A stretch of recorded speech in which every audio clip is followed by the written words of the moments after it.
Hə. Necə? Bağışla, mənim çox peşmanam. Aha. Hə.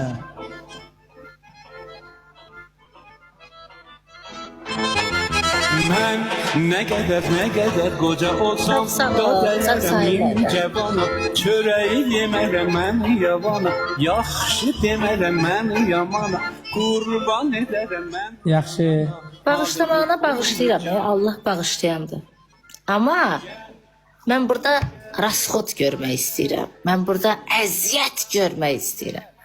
Mən burada görmək istədiklərimi görmək istəyirəm. Qadana. Sağolsuz görmədiklərini mən də Mən görmüşəm. səni rasxodsuz bağışladım, sən məni bağışla. Yox, Amma bu onsuz dəfə sən o mən... bağışlamaq olmayacaq. Bu dəfə sən məni bağışla. Ya.